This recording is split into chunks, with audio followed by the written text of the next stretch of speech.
नमः संस्कृताय सभी को नमस्ते जोहार।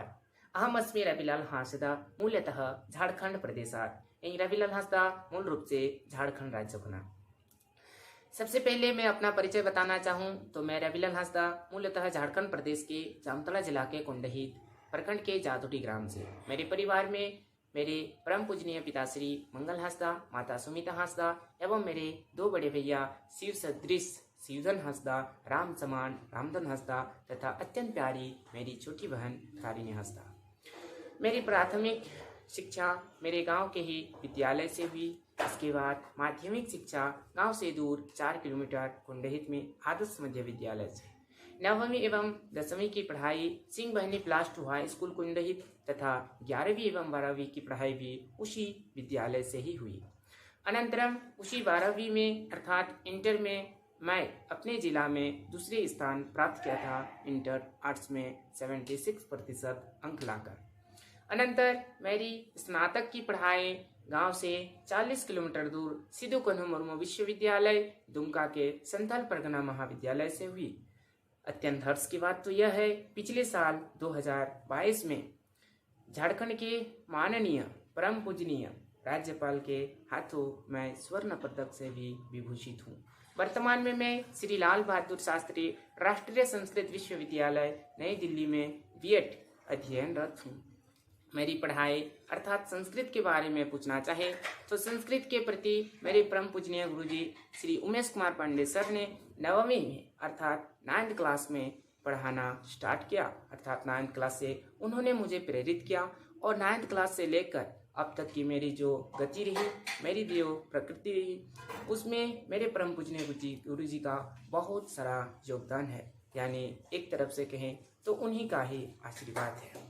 अनंतरम आप लोग यदि पूछेंगे कि हनुमान चालीसा का अनुवाद आपने क्यों किया, तो इसका मुख्य उद्देश्य यही है कि झारखंड, बंगाल तथा उड़ीसा इत्यादि राज्यों में जो संथाल लोग हैं उनकी अपनी मातृभाषा संथाली का एक लिपि भी है जिसे औलचिकी लिपि कहते हैं।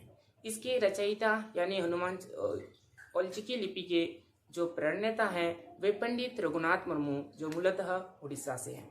तो उसी लिपि में मैंने हनुमान चालीसा को अनुवाद किया। इसका मुख्य उद्देश्य मेरा यही है, उस समाज के लोग यानी हम जैसे आदिवासी लोग हनुमान चालीसा से प्रेरित हों, यानी हनुमान चालीसा को पढ़ सके, जिससे अनेक फायदा होने वाला है जो मुझे हो रही है। तो यही है मेरी मुख्य उद्देश्य हनुमान चालीसा को लिखने का। अब चलिए सबसे पहले तो मेरे द्वारा विरचित हनुमान चालीसा किताब को मैं दिखाना चाहूँगा। ये मेरे द्वारा विरचित हनुमान चालीसा है। इसमें क्या है कि इसकी 2 विशेषता है। एक तो ऊपर औलचिकी लिपि में लिखी हुई है और नीचे हिंदी यानी देवनागरी लिपि में भी लिखी हुई है। तो ये इससे 2 फायदा होने वाले हैं। एक तो औलचिकी पढ़ने वाले लोग इसको पढ़ पाएंगे और दूसरी जो हिंदी पढ़ने वाले लोग हैं वो हिंदी में पढ़ पाएंगे। इसके अंदर में भी आप देख सकते हैं ऐसे कलर प्रिंट है। तो यह किताब मेरे हिसाब से मैं समझता हूँ कि मैं जिन उद्देश्यों को लेकर लिखा हूँ कहीं ना कहीं समाज में शायद वो उद्देश्य पूरा हो जाए। मेरी एक छोटी सी प्रयास से यदि एक भी व्यक्ति सफल हो जाते हैं, एक भी व्यक्ति सुधर जाते हैं, तो मैं मानूंगा मेरी जीवन सफल हो रही है धीरे धीरे।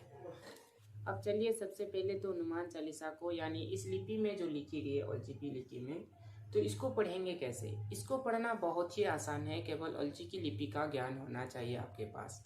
और जो जिन्हें आती है औलचिकी लिपि वे तो बहुत ही आसान तरीके से पढ़ पाएंगे।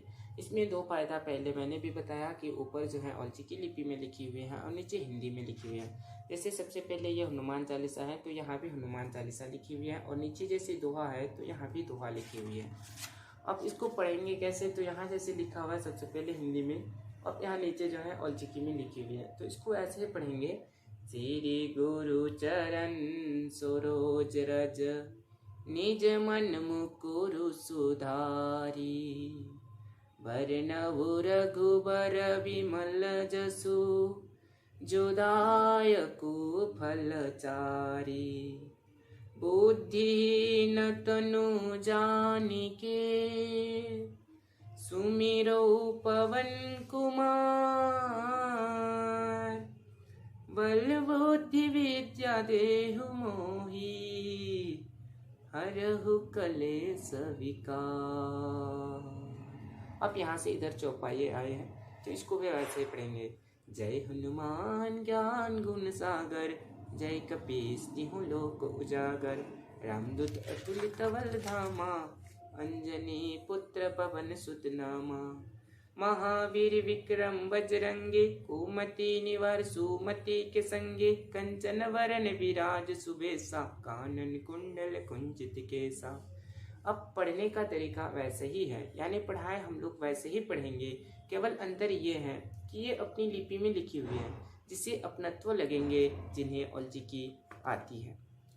अब रही बात औलचिकी लिपि में हनुमान चालीसा को क्यों किया गया, तो जैसे पहले भी मैंने बताया कि औलचिकी लिपि में इसलिए मैंने लिखा जिसे अपनत्व लगेंगे, और वे समाज जिन्हें अभी हनुमान चालीसा से बहुत दूर रखा गया है या अपने से भी बहुत दूर है, तो वे जब अपनी लिपि में देखेंगे, अपनी लिपि में किताब उनके सामने रख दिए जाएंगे, उनके आसपास किताब देखने को मिलेंगे, तो हमें विश्वास है कि वे हनुमान चालीसा को बहुत सरल तरीके से पढ़ पाएंगे। मैं सच बताऊं तो यदि आज से 10-12 साल पूर्व यह कार्य किसी के द्वारा पूर्ण हुआ होता तो मैं हनुमान चालीसा से बहुत पहले ही परिचित हो जाता। और मेरे इस हनुमान चालीसा को औलचिकी लिपि में लिखने में बहुत ज़्यादा कठिनाई तो आई है, और हमें यह भी पता था कि समस्याएं आएंगी, क्योंकि रात नहीं होगी तो दिन का आनंद कहाँ से आएगा। समस्याओं के पीछे ही अच्छी अच्छी सफलताएं भी छिपी हुई रहती हैं। तो इस कार्य को करने में मुझे 6 महीने के आसपास समय लगी, और इस 6 महीने में यह पूर्ण किताब जो है मेरे द्वारा किया गया, और इसकी जो है